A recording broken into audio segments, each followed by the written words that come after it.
You know, Alex, I was looking at this old mallet yesterday, the one I made when I first started, and it's basically just a club with dreams. It's thick, it's ugly, and you can see exactly where I got impatient and tried to take a shortcut through a knot. Is that the one that looks like it was chewed on by a particularly aggressive beaver? Because if so, dreams might be a strong word for it. Hey now, that's a piece of my history. But honestly, it's a reminder. When you first get into wood carving, you think you're going to be Grinling Gibbons, making these ethereal floating lace patterns out of lime wood. But in reality, you're usually just trying to keep all 10 fingers while making a spoon that doesn't look like a tongue depressor. Well, that's why we're here today, right? To bridge the gap between aggressive beaver and master carver. We've had a lot of people reaching out lately asking how to actually get a foot in the door without spending 3 months' rent on a set of German gouges they don't know how to use.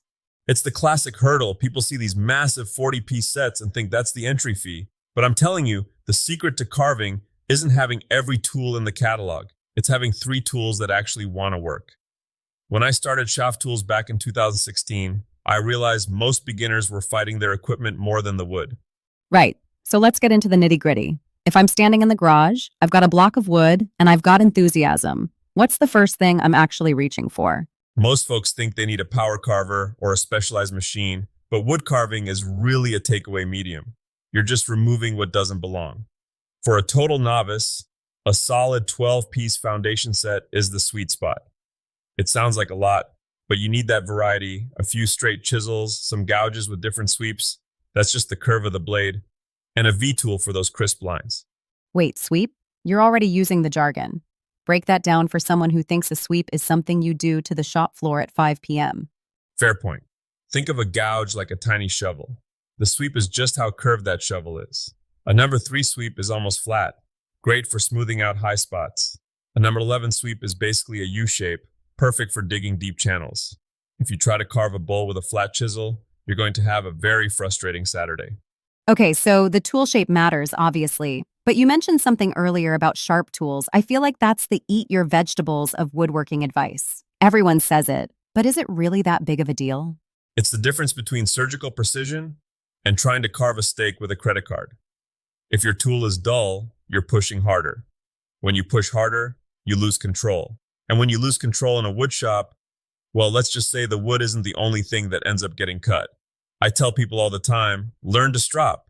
Even a cheap X-Acto blade performs like a king if you give it a little love on a leather strop with some honing compound. So even if I'm just whittling a stick on the porch, I should be stropping? Every 20 minutes or so, it keeps that edge screaming sharp.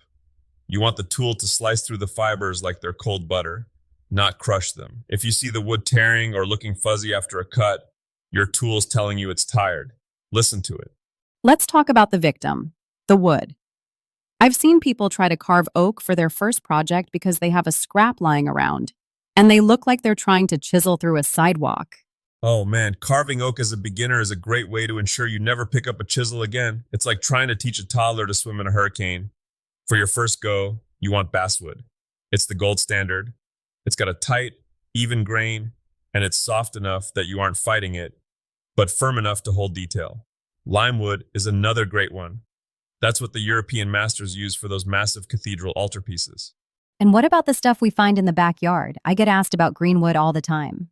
Green wood is fantastic for things like spoon carving. It's wet, it's supple, and it carves like a dream.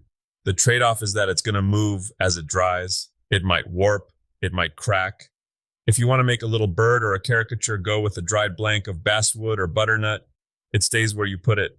Okay, so we've got our sharp U-shaped gouge, and we've got a nice block of basswood. How do we actually start? Do I just start hacking away? Whatever you do, don't just hack. You've got to have a plan. I usually tell people to draw their design directly on the wood. But here's the pro tip.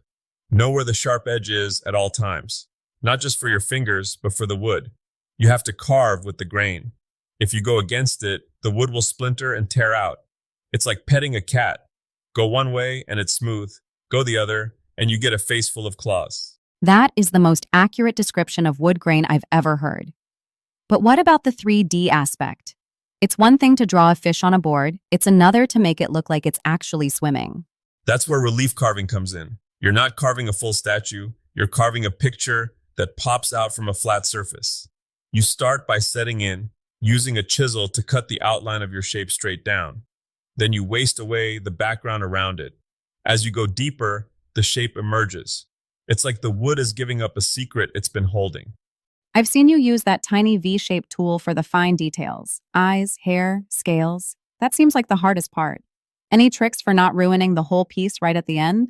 Proportions are the trap. A common trick I learned is that your face is essentially a right angle. If you put the tip of your nose in the corner of a square, the arms hit your cheekbones. When you're carving a face, remember the inside corners of the eyes are the deepest part. If you don't get that depth, the face looks like a pancake. And for the eyes themselves, don't try to carve a perfect iris. Just use a toothpick to dab a tiny bit of dark paint or even just a little hole to catch a shadow. The shadow does the work for you. It's all about the shadows, isn't it? Exactly. You're not just carving wood, you're carving light. Okay, poet laureate of the shop, let's get real for a second. We've talked about the right way, but what's the most common oops you see? The thing that makes people want to throw their project into the wood stove? Taking too much off too fast. Wood carving is a takeaway medium. You can't put it back once it's on the floor.